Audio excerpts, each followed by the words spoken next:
გამოცემაზე უნდა ვისაუბროთ და წარვადგინოთ ძალიან მნიშვნელოვანი სტუმარი. წიგნი, რომლის შედგენის გამოცემის იდეაც დალოცა და აკურთხა უწმინდესმა ილია მეორემ. მისმა გარდაცვალებამ წიგნის შინაარსსა და ასე ვთქვათ, თანმიმდევრობაში გარკვეული ცვლილებები ლოგიკურად გამოიწვია. გამოცემაში წარმოდგენილია უამრავი უცნობი ფოტომასალა, რომელიც აცოცხლებს პატრიარქის ხანგრძლივ ცხოვრებას და მოვაწეობის უდიდეს გზას. საკმაოდ ხელტანიანია, ისეთი მძიმეა, როგორც ამ უმნიშვნელოვანესი ფიგურის წონა იყო ქართული რეალობისთვის და ქართული საზოგადოებისთვის. სრულიად საქართველოს კათოლიკოს პატრიარქის უწმინდესი და უნეტარესის ილია მეორის გარდაცვალებით დასრულდა საქართველოს მართლმადიდებლური სამოციქულო ეკლესიის ისტორიის ერთი დიდი ეპოქა, რომელიც განსვენებულმა პატრიარქმა თავისი თითქმის ნახევარსაუკუნოვანი საჭეწმფრობელობით მოიტანა აქამდე და შექმნა. ამ ძალიან ძვირფას გამოცემაზე ვისაუბრებთ დღეს ქართველ ისტორიკოს, ისტორიის მეცნიერებათა დოქტორ, თეოლოგიის დოქტორ, პროფესორ სერგო ვარდოსანიძესთან, რომელიც არის ამ წიგნის სამეცნიერო კონსულტანტი, ტექსტის ავტორი. მოგესალმებით, ბატონო სერგო, მადლობა რომ ხართ ჩვენთან ერთად. უძვირფასესი გამოცემა და ეს არის პირველი გამოცემა პატრიარქის გარდაცვალების შემდეგ. როგორი იყო? მას თავად ჰქონდა კურთხევა გაცემული ამ წიგნის გამოცემაზე. ხო, მისი დამოკიდებულება ამ წიგნის მიმართ, იმიტომ რომ მანამდე იყო სხვა გამოცემები გამოცემულა მის შესახებ, მაგრამ რით არის გამორჩეული და განსაკუთრებული ზუსტად ეს მართლაც როგორც დავითმა თქვა, ძალიან მსუყე, მძიმე, დიდი წიგნია, ზუსტად ისეთი, როგორც ალბათ იყო უწმინდესის მოგესალმებით, მივესალმები ტელემაყურებლებს და მოგახსენებთ, რომ მართლაც საოცარი ეპოქა, რომელიც შექმნა განსვენებულმა პატრიარქმა ილია მეორემ, დასრულდა და ბუნებრივია ქართველი საზოგადოება, ინტელექტუალური ნაწილი განსაკუთრებით ფიქრობდა და ფიქრობს, რომ რა მიუძღვნას, რა გააკეთოს ისეთი, რომელთაც გამოხატავს თავის მადლიერებას განსვენებული კათოლიკოს პატრიარქ ილია მეორის მიმართ. განსვენებული პატრიარქი, მოგეხსენებათ, დიდი ადამიანი იყო და ამავე დროს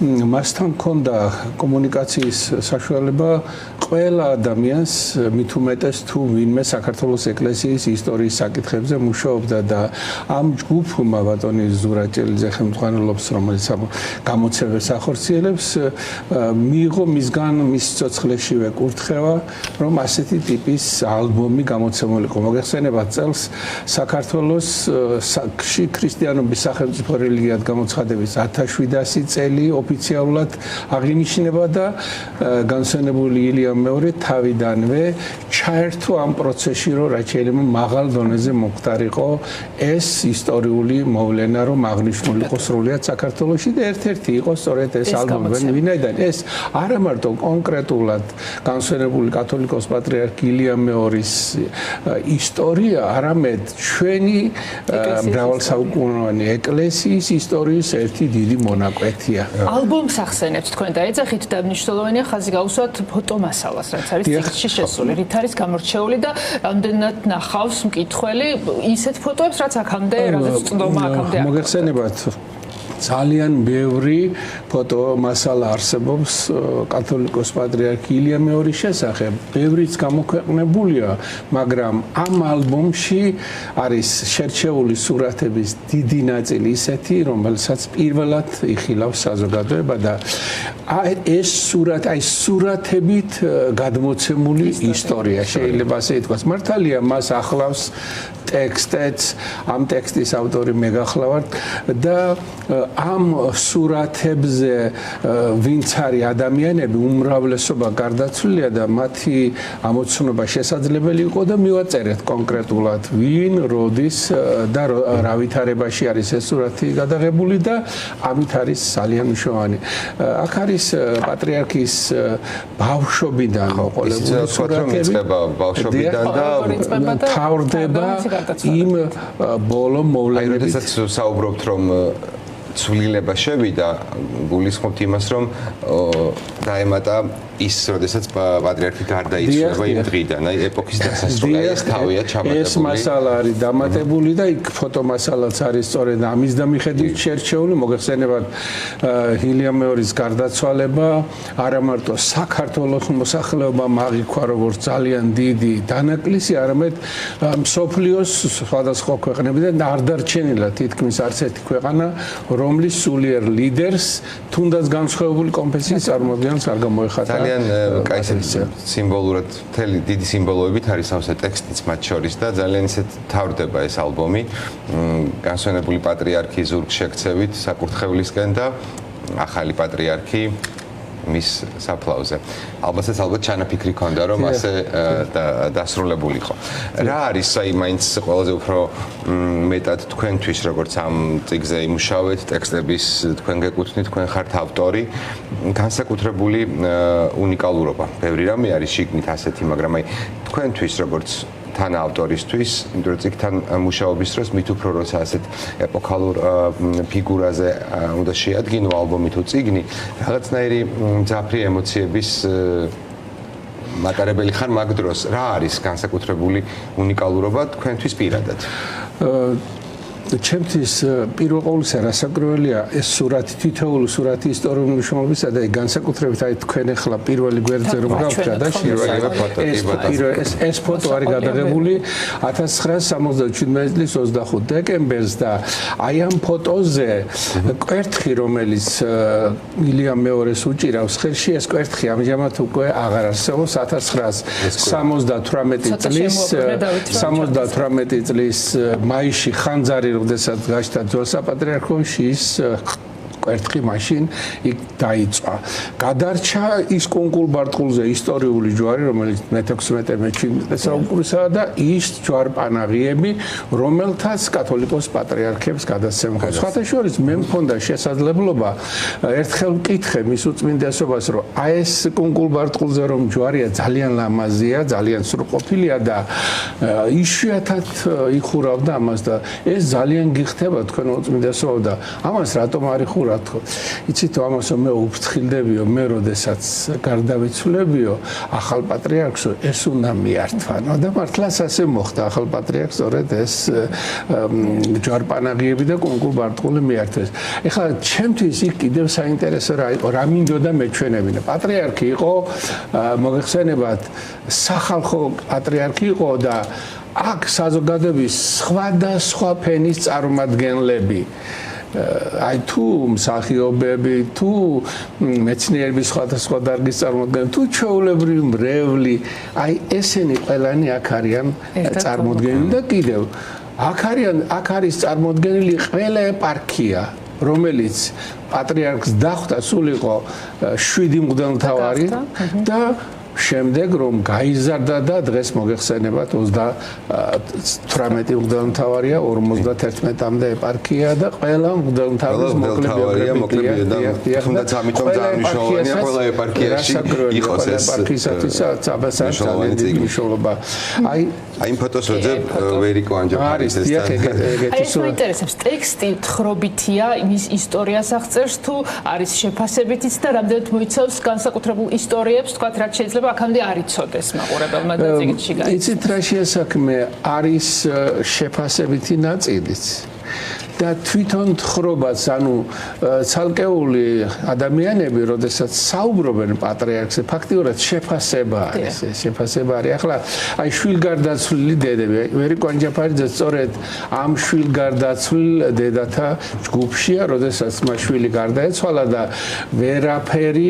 ვერავინ ვერ ანუგეშა, აი მიიყვანეს პატრიარქთან და პატრიარქთან მისი დიალოგი არის საოცარი და აი როგორ თანდათან ამშვიდებს მისი უწმინდესობა და როგორ ეუბნება რომ მიშვილს ის შეხვდება, როდესაც ამ ქვეყნიდან გავად და ეს ახლა იმ პერიოდში რასაკვირველია ძალიან ძნელი დასაჯერებელი იყო ათეისტურ საზოგადოებაში დაბადებული და გაზრდილი ადამიანებისათვის და პატრიარქის სიდიადე სწორედ ის იყო რომ მან ეს ხალხი თანდათან მოაბრუნა ეკლესიისაკენ და ეკლესიას მან შეძინა ძალიან დიდი ისტორიული ძალა რაც ქონდა საერთოდ ჩვენ ეკლესიაში. და არაერთი ადამიანი იხსენებს ამას მერე პერიოდშიც, რომ მისამუნარზე საოცარი თანაგრძნობის, საოცარი დამშვიდების და რაღაც სიმშვიდის და ესეთი განწყობის მიმცემი იყო ადამიანებისთვის. დიახ, ზუსტად ეს მომენტები ჩანს. აი აქ თქვენ ხედავთ მისი შემოქმედებიდან მიერ შესრულებული ხატები, ხო? დიახ. ესენიც განსაკუთრებით თამარ მეფის ხატი უყვარდა თამარ მეფის და მისი ხატი პირველად დიდუბის ეკლესიაში შეასრულა კედლის ხატო 79 წელს და მე უკვე ცალკე ხატის გააკეთა და დაწერა და კიდევ ბევრი არის მისი შემოქმედება. აი კიდევ არის ეს მშობლების პორტრეტებიც არის, ხო? ესენი მშობლები არიან. დიახ.